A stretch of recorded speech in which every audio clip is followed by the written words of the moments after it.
Item ಯಾವುದೇ ಇರಲಿ try ಮಾಡಿ ಆಚಿ ಚಿಕನ್ ಮಸಾಲಾ. ಆಚಿ ಚಿಕನ್ ಮಸಾಲಾ. ನನಗೆ ಈಗ ಸದ್ಯದ ಪರಿಸ್ಥಿತಿಯಲ್ಲಿ ಏನನ್ಸ್ತಾ ಇದೆ ಅಂದ್ರೆ, ಒಂದು ಸಂಸಾರ ಹೇಗಿರ್ಬೇಕು ಅಂದ್ರೆ, ಒಬ್ಬ ಗಂಡ ಹೆಂಡತಿಯನ್ನ ಯಾವಾಗ್ಲೂ ಹೊಡೀತಾ ಇರ್ಬೇಕು, ಕುಡಿದು ಬಂದು ಗಲಾಟೆ ಮಾಡ್ತಾ ಇರ್ಬೇಕು. ಒಬ್ಬ ಹೆಂಡತಿ ಯಾವಾಗ್ಲೂ ಗಂಡನನ್ನೇ ದೂಷಿಸ್ತಾ ಇರ್ಬೇಕು. ಮಕ್ಕಳು ತಂದೆ ತಾಯಿಯನ್ನ ಗೌರವಿಸಬಾರ್ದು, ತಂದೆ ತಾಯಿಯೂ ಅಷ್ಟೇ ಮಕ್ಕಳನ್ನ ಯಾವಾಗ್ಲೂ ದೂಷಿಸ್ತಾ ಇರ್ಬೇಕು.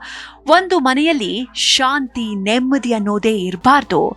ಒಬ್ಬರೊಬ್ಬರು ಕಿತ್ತಾಡ್ಕೊಂಡೇ ಇರ್ಬೇಕು. ಯಾಕಂದ್ರೆ ದೇವರಿದ್ದಾನೆ, ಹುಷಾರಾಗಿರಿ. ಯಾರ ಮನೆ ಚೆನ್ನಾಗಿದೆ, ಯಾರ ಮನೆಯಲ್ಲಿ ಯಾವಾಗ್ಲೂ ನಗು ಇರುತ್ತೆ, ಯಾರು ತುಂಬಾ ಖುಷಿಯಿಂದ ಬದುಕ್ತಿರ್ತಾರೋ ಅಂಥವರ ಮನೆಯ ಮೇಲೆ ಅವನಿಗೆ ಯಾವಾಗ್ಲೂ ಕಣ್ಣು ಇರುತ್ತೆ. ದೇವರಿದ್ದಾನೆ, ಹುಷಾರಾಗಿರಿ. ಅವನು ನಿಮ್ಮ ಸಂಸಾರವನ್ನ ಖಂಡಿತವಾಗಿಯೂ ಬಿಡೋದಿಲ್ಲ, ಖಂಡಿತ ನಾಶ ಮಾಡದೆ ಬಿಡೋದಿಲ್ಲ. ದೇವರಿದ್ದಾನೆ, ಹುಷಾರಾಗಿರಿ.